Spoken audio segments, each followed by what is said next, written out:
Bago tayo magsimula, huwag kalimutang mag-like at share. Kung nagustuhan ninyo, mag-comment sa ibaba. Maraming salamat, let's go, ituloy na natin ang kwento. Sa sandaling yun, makikitang naroon si Aster na kakabukas lang ng kanyang 7 pakpak na sagisag sa kanyang likuran. At ang reaksyon ng lahat, talagang kaguluhan. Si Zenith, ang matandang elder ay segundo na lang ang layo sa pag-uutos ng karahasan, ay nakatitig sa likod ni Aster na para bang may nakikitang imposible. Hindi siya makapaniwala sa kanyang nakikita, kitang-kita niya yun. Walang pag-aalinlangan, iyon ay isang 7-wing crest, ramdam ng lahat ang epekto ng paghahayag na ito. Kitang-kita ang mga iba pang mga elder sa likuran na pinagpapawisan ng matindi. Napanganga ang dalawa sa kanila, halatang gulat na gulat, at nagtanong kung peke ba yun. Dahil sa totoo lang, sa kanilang mundo, ito ay parang makakita ng isang bagay na inaakalang naglaho na sa kasaysayan.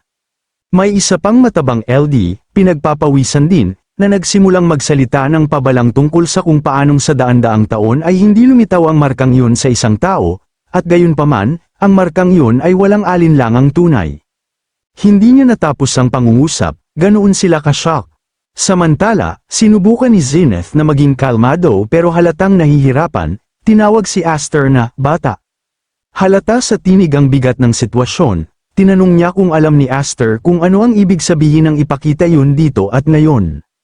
Sinusubukan niyang magbanta, pero kita mo na nagbago ang dinamika.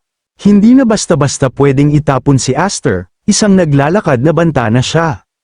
At si Aster, tiwala siya sa kanyang sarili, ngumisi siya na may determinadong ekspresyon sa mukha. Lumingon siya ng bahagya sa likod, nakatuon pa rin ang mga espada ng mga gwardya sa leeg niya, at mahina akong kinumpirma na alam niya yon. Sinisip-sip niya ang kanilang takot, sinabi niya na habang dumarami ang pakpak mo, mas lumalakas ang reaksyon ng mga tao, di ba? Literal niya silang hinahamon habang napapalibutan ng mga armadong kabalyero. Ngunit, biglang may narinig na tawa mula sa likod, pumutol yun sa tensyon, ako ang eksena sa isang taong may mahabang asul na buhok, si Count Maze, nakaupo lang at natutuwa sa reaksyon, para siyang nakakita ng pinakakawili-wiling bagay. Nagtanong ang tensyonadong elder sa tabi niya kung ano ang ginagawa ni Count Maze, pero sinabi lang ni Maze na huwag pansinin yun, nakangiti pa rin, at sinabing magpatuloy sila at halatang nai-enjoy niya ito. Sa sandaling yun, agad nagpa siya ang matandang si Zenith na magbigay ng mahalagang konteksto, na talagang nakakatulong dahil kailangan nating malaman kung bakit gano'n na lang ang reaksyon ng lahat. Parang guro na nagsimulang magpaliwanag si Zenith, sinabi niya na ang wind crests ay mga mahiwagang organo na ibinigay sa mga tao noon ng mga espiritu. Nagkaroon tayo ng biswal ng isang anino ng espiritu na naglilipat ng kapangyarihan sa isang tao. Nagpatuloy si Zenith, na sa pamamagitan ng pagpasa ng kapangyarihang yun mula sa anak hanggang sa anak, pinalalalim ng mga tao ang lakas na yun sa paglipas ng mga henerasyon. Kumbaga, ito ay genetic inheritance, lumalakas ka habang tumatagal ang linya. Pero, ito ang kritikal na punto, dagdag ni Zenith na wala pang umabot sa 7 wings. Nagpakita ng mga imahe ng makapangyarihang nilalang na sumisimbolo sa rurok ng kapangyarihan. Mariing inihayag ni Zenith ang pangunahing katotohanan, maliban sa isang angkan, ang angkan ng mga espiritu na pinagmula ng lahat ng wind crests. Nang marinig ang mga katagang yon, diretso tumingin si Aster kay Zenith na may matalas at nagsusuring tingin at tinanong kung sinasabi ba ni Zenith na kabilang siya sa angkan ng espiritong yon. Malaki ang implikasyon, kung totoo ang crest ni Aster, lehitimong siya ay royalty, o isang bagay na mas makapangyarihan. Nakikinig si Zenith dito, at makikita mo siyang nag-iisip. Sinabi niya na kung totoo ang 7 wings ni Aster, marahil. Hindi niya tinapos, paarap na tumalikod, nakatuon pa rin ang mga espada ng mga kabalyero sa lalamunan ni Aster, pero nag-aalangan na sila ngayon. Si Hyfried, ang ama ni Aster, ay pinapanood ang pagtatalong ito na may halatang pag-aalala. Malamang iniisip niya na nagsusugal ang anak niya sa buhay nila. Pero si Aster, kalmado siya, tumingin siya sa kanyang ama, saka bumalik sa mga elder. Ipinahayag niya na siya ay anak ng Viscount, umusad siya. Sinabi niya na sa puntong ito wala na siyang pakialam kung saan siya ipinanganak. Ito ay isang mahalagang sandali para sa kanya bilang karakter. Tinatanggihan niya ang bigat ng kanyang nakaraan, nagpatuloy siya, Ang gusto lang niyang malaman ngayon ay kung handa ba silang gawin siyang kaaway. Hinahamon niya sila, kahanga-hanga ito, wala siyang armas, napapalibutan ng pinakamalakas na angka ng mandirigma sa kaharian, at binabantaan niya sila. Dinobel pa niya ang banta, ipinaliwanag niya ang sitwasyong politikal na idudulot nito. Sinabi niya na kung palayasin siya ng Elmheim, maraming kabalyero ang sabik na tanggapin ng isang may 7th Wings. Tama siya, sa mundong ito kung saan ang kapangyarihan ng lahat, si Aster na ngayon ang pinakamahalagang asset, may diin niyang idinagdag na kung gayon, siya ay magiging malaking banta sa kanila na takot na sa osang rebelyon, iminungkahi niya na dapat nila siyang palapitin, bilang ang 7 Wings na posibleng mahigitan pa si Duke Roderick, binanggit niya lang ang pinakamataas na autoridad at sinabing kaya niya itong mahigitan. Nang marinig ang mga katagang yon, gulat na gulat ang mga elder. Alam nilang may punto siya at yun ang ikinababahala nila. Ibinigay ni Aster ang huling punto, gaya ng sabi ng matanda, hindi nagkakaisa ang Elmheim. Binabanggit niya ang kanilang internal na politika. Alam niyang may pagkakawatak-watak sa hanay nila mula sa loob. Sinabi niyang may mga rebelyong magaganap, at saka nagkaroon ng flash ng isang madilim na pangitain. Isang digmaan at maraming nasawi, sira-sira ang lahat. Sinabi ni Aster na nakita na niya ang kinabukasang yun minsan. Dahil isa siyang regressor, alam niya kung gaano ito kasama. Hindi siya nanghuhula, sinusubukan niyang pigilan ang sakuna. Naisip niya sa sarili na kung gusto niyang makaligtas siya at ang Viscount House mula ngayon, kailangan niyang malaman ngayon din kung sino ang kaaway at kung sino ang kakampi niya, kahit na ibig sabihin nito ay makipagsapalaran. Naglalaro siya ng strategic games, tumingin sa kanya ang matandang si Zenith. Ang mukha ay nagpapakita ng halo ng galit at pag-aalinlangan. Napasanggal siya, nagtanong kung tingin ba ni Aster ay ganoon siya kahalaga at kung totoo ba ang kanyang 7 Wings. Sinusubukan niyang mabawi ang kontrol, sinusubukang pagdudahin si Aster. Pero hindi umaatras si Aster, mukhang mahina pero tiwala. Sinabi niya sa kanila na kung tingin nila peke ang mga pakpak, sige, patayin nila siya. Isa itong matapang na hamon, literal niyang hinahamon silang kumilos. May kumpiyansa siyang idinagdag na kung gayon, magiging labanan yon sa pagitan niya at nilang lahat.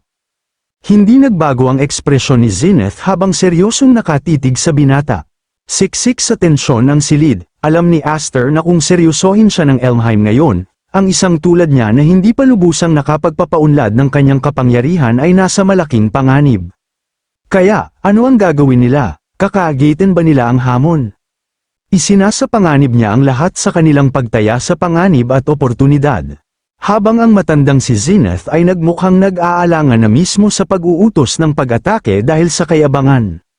Ngunit, biglang sumabat muli ang asulang buhok na si Count Maze. Tumayo siya, pagkatapos ay nagsalita, malinaw na may iminumungkahi. Tumingin siya kay Zenith na may kalkulado at nakatutuksong ngiti, na nagmumungkahing magtakda sila ng pagsubok para kay Aster dito. Nang marinig ang mga salitang yon, nagulat ang iba pang mga elder, tinatanong kung ano ang ginagawa ni Count Maze, pero hindi sila pinansin ni Maze. Hindi mahuhulaan ang taong ito, tanong niya kung hindi ba gustong makita ni Zenith ang kapangyarihan ng 7 Wings. Dagdag niya na hindi pa naman huli ang lahat para magpasya kung ano ang gagawin sa kanya pagkatapos niyon. Binibigyan niya si Zenith ng opsyon, isang paraan upang subukan si Aster nang hindi agad nakikipag-away. Tumingin si Maze kay Zenith, kumikislap ang mga mata, at sinabing sa isang mansyon na pag-aari ng pinakamahusay na angka ng mandirigma, tiyak na mayroon silang isa o dalawang angkop na pagsubok na handa. Tiningnan ni Aster si Maze, sinusuri ito, nakilala niya ito bilang si Count Maze. Napansin niya ang matalim na tingin sa mga mata nito. Napagtanto niyang ang taong ito ay posibleng nasa kanyang panig, o kahit papaano ay lumilikha siya ng oportunidad, na nakakatulong kay Aster ngayon. Pinag-isipan nito ni Zenith na pagtantong ito ang pinakamagandang opsyon. Pumayag siya at tumalikod para lumakad palayo, ang kanyang kapa ay umaandar ng may drama. Sinabihan niya si Aster na sumunod sa kanya, sa kanilang paglalakad, may sinabi si Zenith nang hindi lumilingon tungkol sa tungkulin din daw ng isang lolo na bigyan ng leksyon ang paborito niyang mapaglarong apo. Nagtungo sila sa mas malalim na bahagi ng mansyon, hanggang sa marating nila ang isang mabigat na pintuang bakal. Patungo yun sa kadiliman, saan-saan nakasabit ang mga kadena, at lumalamig ang paligid. Binuksan ng isa sa mga kabalyero ang pinto ng maingay. Itinuro ni Zenith ang dilim at sinabing ito ang trial ground. Tumingin si Aster sa ibaba, napansin kung gaano ito kadilim. Ipinaliwanag ni Zenith na sa kabila ng kadilimang ito ay isang underground area na konektado sa daluyan ng tubig. Dati itong emergency shelter, tapos nagbago ang ekspresyon niya nang may masamang kutob nang sabihin niya ngayon ay nag-iingat sila ng isang mahiwagang halimaw doon. Sa likod ni Zenith, nakita natin ang silweta ng isang malaking nilalang na may kumikinang na pulang mata. Mukhang delikado, sinabi ni Zenith na ang pagsubok kay Aster ay talunin ang halimaw na iyon lang. Parang normal na bagay lang niya itong sinabi, hindi yung harapin ng isang halimaw.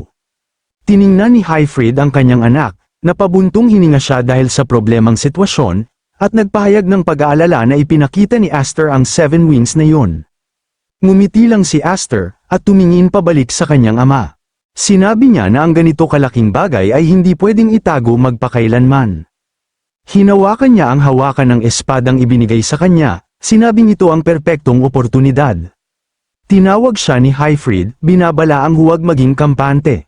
Hawak ni Aster ang kadena pababa, tumingin siya sa ibaba na may determinadong ekspresyon, at nangakong babalik siya.